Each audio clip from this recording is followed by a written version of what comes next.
नमस्कार, मेरा नाम है प्रसाद मिश्रा और आप देख रहे हैं एबी न्यूज़ इंडिया। साल 2019 के अंत में बीजेपी कानपुर में उत्तर और दक्षिण के जिलाध्यक्षों को चुना जाना था। तब 69 लोगों ने अपनी दावेदारी पेश की थी, लेकिन कहा जाता है कि एक नाम ऐसा था जिसको प्रदेश इकाई को और यहाँ के सांसद ने स्वयं कमेटी के पास भेजा था। वो नाम था तब क्षेत्रीय उपाध्यक्ष वीना आर्या पटेल का।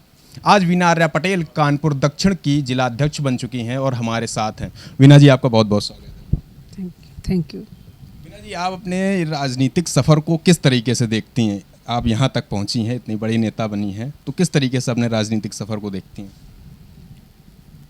राजनीतिक सफ़र हमारा वैसा ही है जैसा कहने को राजनीति में हूँ, मैं पॉलिटिक्स में हूँ, लेकिन जैसे सेवा ही संगठन जो एक मूल मंत्र है हमारे भारतीय जनता पार्टी का, तो वो मेरा स्वयं वही जो भारतीय जनता पार्टी का सेवा ही संगठन मूल मंत्र है, वही मूल मंत्र है। उसी मूल मंत्र को लेकर मैं आगे बढ़ी हूँ और जो अब तक सारे कार्य किए हैं शुरू से लेकर अब तक, उसके मूल में यही रहता है, सेवा ही रहती है। और आप देख रहे होंगे मैं 95 से मैं जब पार्षद के रूप में मैंने सीधे हम प्रवेश किया था, इसमें मैं पार्षद हुई थी, तो पार्षद रहते हुए भी मैंने जो क्षेत्र के जो काम किए थे, जो सेवा हुई थी, वो एक जैसे स्वयंसेवी संस्था करती हैं काम। स्वयंसेवी संस्था एक सेवा का बीड़ा उठाती हैं, तो पॉलिटिक्स में रहकर बहुत कम ऐसी राजनीतिक पार्टियां हैं जो कि ये सेवा का काम करती हैं। और यहाँ पे हमारा पंडित दीनदयाल उपाध्याय जी के जैसे सिद्धांत ही हैं, उन्हीं सिद्धांत के आधार पर, श्यामा प्रसाद मुखर्जी के सिद्धांत के आधार पर जो पार्टी का हमारी नींव पड़ी, नींव पड़ने के बाद जो भी इससे जुड़ता चला गया, जो इतना बड़ा कारोबार बनता चला गया, आज इतना बड़ा वट वृक्ष खड़ा है कि सभी लोग उस वट वृक्ष के नीचे आना चाहते हैं, जुड़ना चाहते हैं। उसके पीछे उसकी साफ सुथरी छवि, स्पष्ट नीयत, सही विचार और निस्वार्थ रूप से काम करने की जो भावना हमारी पार्टी की रहती है, वो सबके समझ में धीरे धीरे करके आ चुका है और ज़्यादा से ज़्यादा लोग इसमें जुड़ना चाहते हैं। मेरे पास बहुत सारे लोग ऐसे आ रहे हैं जो कि, और जब से माननीय मोदी जी केंद्र में बैठे, माननीय हमारे योगी जी प्रदेश में बैठे, दोनों ही महान नेता हमारे हैं, इनके छत्र छाया में जो हम लोग काम करते हैं तो बहुत ही बड़े गर्व की अनुभूति होती है हम लोगों को। और सच में यही कारण है कि आज सब लोग कहने लगे हैं कि इनके जैसा नेता ना हुआ है ना होगा। तो हम लोग बहुत ही अच्छा समय है अपने देश को जो उच्च स्तर पर पहुंचाने के लिए, और देश में अस्थिरता जो थी उस अस्थिरता को समाप्त करके एक स्थिर भारत और उच्च कोटि का भारत जो है उसके निर्माण में हम सब लोग जी जान से जुटे हुए हैं। हाँ, और जितना भी हम लोग काम कर सकते हैं बड़े उत्साह से करते हैं काम। आपने श्यामा प्रसाद मुखर्जी का जिक्र किया, लेकिन मौजूदा दौर में देखा गया है कि जातीय समीकरण साधे जाते हैं किसी भी राजनीतिक दल में। तो क्या आप मानती हैं कि बीजेपी राजनीतिक जो जातीय समीकरण साधने में सबसे कुशल है? इसको जातीय राजनीति ना कह करके, बल्कि हम कहेंगे सहभागिता सबकी बराबर सहभागिता होनी चाहिए इसमें, क्योंकि सभी का सहयोग होता है, सभी की सहभागिता होती है। और ये अगर कहा जाए कि नहीं जातिगत रूप से ही पूरा लड़ते, तो आपका हमारे उदाहरण, सीधे उदाहरण हमारा है महाराजपुर विधानसभा। देखिए महाराज जी लड़ते हैं, कोई जातिगत समीकरण नहीं। तो एक जुड़े हुए हैं लोग, सिद्धांत से जुड़े हैं। कहने का मतलब ये उदाहरण ये है कि लोग इस पार्टी में सिद्धांत से जुड़े हुए हैं, ना कि जातिगत रूप से जुड़े हुए हैं, लेकिन सबको बराबर अवसर मिलता है। ये बिल्कुल सही है कि हमारी जो सामाजिक समरसता है उसको भी कहीं ना कहीं दृष्टि रखी जाती है, सबका ध्यान दिया जाता है और ये आवश्यक भी है। मौजूदा दौर में या ये कहा जाए, राजनीति की जब भी बात आती है तो पुरुषों की बात आती है। ऐसा माना जाता है कि पुरुषों की राजनीति होती है, लेकिन आप निकली, आप इस पद तक पहुंची, तो आप राजनीति को किस नज़रिए से देखते हैं? आपका किस तरीके से रुझान हुआ राजनीति में? क्योंकि महिलाओं का राजनीति में आना ये बहुत ज़रूरी है। 33% की बात भी होती है, आधी आबादी की बात होती है, लेकिन जब बात आती है राजनीति की तो महिलाएं कहीं ना कहीं पीछे रह जाती हैं। तो आप किस तरीके से, आपका रुझान इस राजनीति में आया? क्या आपका बैकग्राउंड क्या था? मैं तो एक डॉक्टर हूँ और मैंने CPMT क्वालिफाई किया था। मैं हॉस्पिटल भी चलाती रही हूँ, लेकिन उसके साथ साथ, क्योंकि वो भी एक सेवा का ही काम था, वो, लेकिन उसकी एक सीमा थी, लिमिट थी कि हम चिकित्सा के माध्यम से किसी को सेवा दे सकते हैं, लेकिन इसका बहुत राजनीति में रहकर बहुत विस्तार होता है, इतना ब्रॉड है कि हम बहुत स्तर से लोगों का काम करा सकते हैं।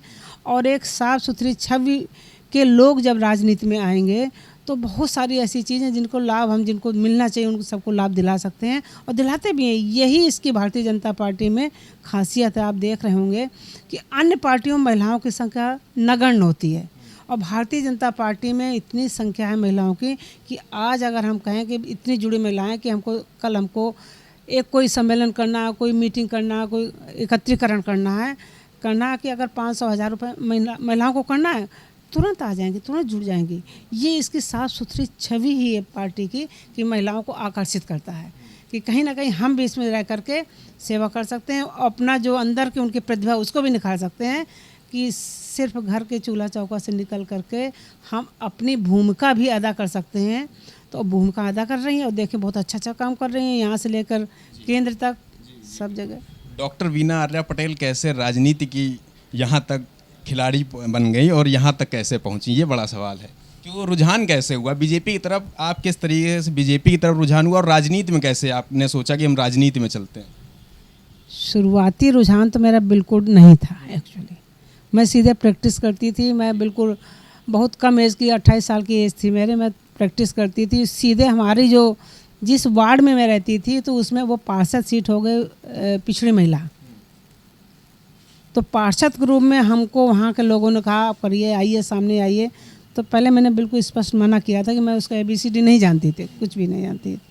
लेकिन वहाँ के लोगों ने चाहा तो बहुत कहा तो मैं आ गई, उसमें टिकट दिया गया, आ गई और पूरे कानपुर में सर्वोच्च मत पा करके मैं विजयी हुई। 6,500 वोट की लीड थी मेरी उस समय पार्षदी में और मैं KDA बोर्ड में सदस्य बनाई गई। कई चीज़ों में किया। फिर मैंने उसी तरह से जैसा लोगों ने हमको दिया था अपना आशीर्वाद, उसी के अनुरूप फिर हमको ये लगा, महसूस हुआ कि लोगों ने हमसे इतनी उम्मीद की तो हमको उतनी मेहनत करनी चाहिए।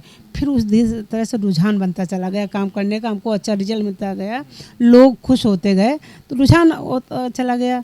बस ऐसे कर्म आगे बढ़ता चला गया। लेकिन जब बीजेपी, कई बार आपने देखा होगा या स्वयं बतौर मैं महिला आपसे ये प्रश्न है आपका कि कई बार बीजेपी नेताओं की महिलाओं के खिलाफ टिप्पणियां आती हैं, तो उसको बतौर महिला आप किस तरीके से लेती हैं? कई आपने उदाहरण हमको बताने की ज़रूरत नहीं है और आपको भी हमको लगता है याद होंगे। बीजेपी में वैसे ये रेयर है, बहुत रेयर कि बीजेपी में महिलाओं का सम्मान है। महिलाओं को ऐसा महसूस नहीं होता कि हम किसी राजनीति पार्टी में काम कर रहे हैं। उनको लगता है कि हम परिवार में काम कर रहे हैं। कहीं भी एक परिवार भाव रहता है इसमें, इस चीज़ को लेकर। लेकिन कहीं अपवाद एक आध होगा, बाकी ऐसा इसमें भारतीय जनता पार्टी में महिलाओं का बहुत सम्मान है, बहुत आदर भाव है और बहुत ही उनको आगे बढ़ाने का काम भी करते हैं। ऐसा नहीं है, सब लोग उसको महत्व देते हैं, इसलिए महिलाएं जुड़ी हैं। अच्छा, बीजेपी को कहा जाता है वीना जी कि ये पार्टी विद डिफरेंस, ऐसा माना भी जाता है। लेकिन और बीजेपी जब सत्ता में आजमाइश कर रही थी तब भी बीजेपी ने कहा था कि गुंडागर्दी खत्म होगी। लेकिन कई बार पार्टी के कार्यकर्ता ही, दक्षिण की ही यदि बात की जाए तो अभी एक कार्यक्रम में वो एक गैंगस्टर को जो था उसको उठा के ले गए। तो इसको आपको नहीं लगता कि ये कहीं ना कहीं असहज करने की स्थिति होती है? और इससे बीजेपी यदि यही हो रहा है तो फिर बीजेपी किस तरीके से कह सकती है कि हम अलग हैं? वो मैटर बिल्कुल अलग था, कुछ उसके पीछे कुछ और था। वो जानकारी पूरी दूसरी, कोई मैटर ही दूसरा था कि उसको पार्टी से जोड़कर नहीं देखना चाहिए, इसलिए क्योंकि वो पार्टी के एक्चुअली भारतीय जनता पार्टी की पार्टी ही नहीं थी। वो तो उनके वकील साथियों ने पार्टी की थी। लेकिन वो जो नेता थे वो तो बीजेपी के नेता थे। उन्होंने पार्टी की थी अपने, उनकी बर्थडे पार्टी की गई थी। तो वो पार्टी से जोड़कर हम नहीं देख सकते। यहाँ इवन कोई भी आप देखे होंगे उसमें आता ज़रूर रहा है। लेकिन ये बहुत अच्छा प्रश्न आपने ये किया कि उसमें जिनका बर्थडे था उनके अलावा जो वहाँ पे जिनके खिलाफ FIR की गई, उसमें चैलेंज है कि कोई भी बीजेपी का कार्यकर्ता उसमें नहीं था, ना पदाधिकारी था जिसके खिलाफ FIR हुई हो। कोई नहीं था, दूसरे थे। आप उठा के देखिए उसको। लेकिन जिस वक्त पुलिस उनको पकड़ने आई तो वहाँ पर बीजेपी नेताओं ने ही उनको वहाँ से निकाला। उसके बाद बीजेपी को बैकफुट पे आना पड़ा, फिर उनको निकालना पड़ा।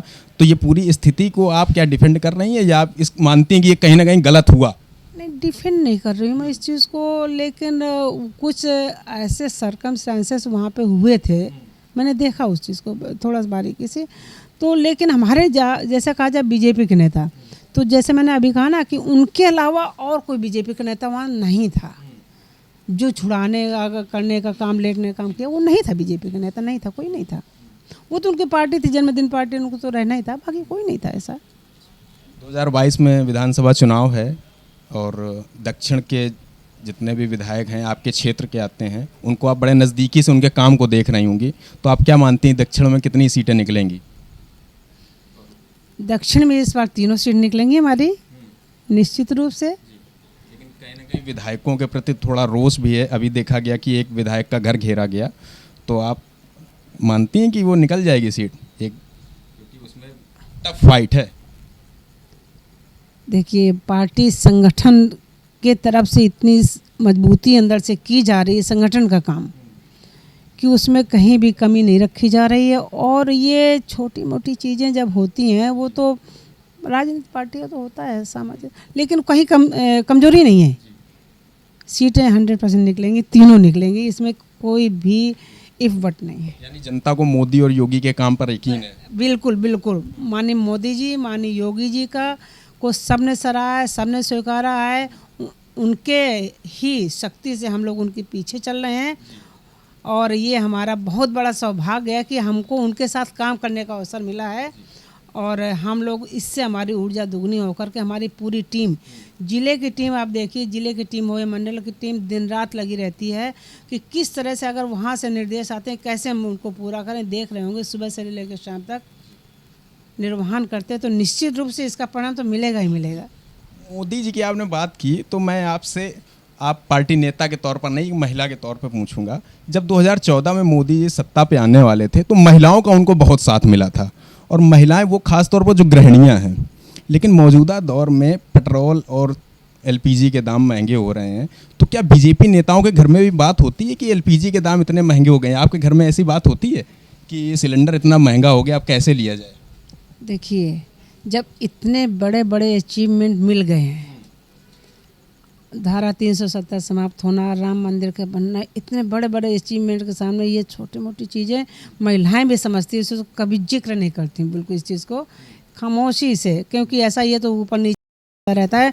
लेकिन जो बड़े मुद्दे जो हमारे देश को मजबूत बनाते हैं, तो वो कम से कम अच्छे हो रहे हैं, वो उसको, इसलिए उन छोटे मुद्दों को कतई ध्यान नहीं देती हैं। आपका मतलब कि जो गृहिणी है उसके लिए जो रसोई है वो छोटा मुद्दा है। हमको लगता है कि वो, उसके लिए वही ज़्यादा बड़ा मुद्दा होता है, क्योंकि जब मोदी जी आ रहे थे तो उनको लगता था कि सब चीज़ें सस्ती हो जाएंगी, लेकिन अब महंगी हो गई। लेकिन आप कह रहे हैं कि वो छोटे मुद्दे हैं। महिलाओं की विचार शक्ति भी बहुत बड़ी हो गई है, बहुत विस्तृत हो गई है, ब्रॉड हो गई है। वो भी पूरा देश देख रही हैं, टीवी में देखती हैं, पेपर में देखती हैं, सबको सुनती हैं, तो कहती हैं नहीं, हम सह लेंगे, कोई दिक्कत नहीं, लेकिन हमारा देश मजबूत होना चाहिए। तो महिलाओं की जो सोच है, जो विचारधारा है, वो ब्रॉड हो गई है, ये कहना है जिला कानपुर दक्षिण की जिला अध्यक्ष वीना आर्या पटेल का। फिर हम मिलेंगे किसी खास व्यक्ति के साथ अगले एपिसोड में, तब तक दीजिए इजाज़त, नमस्कार।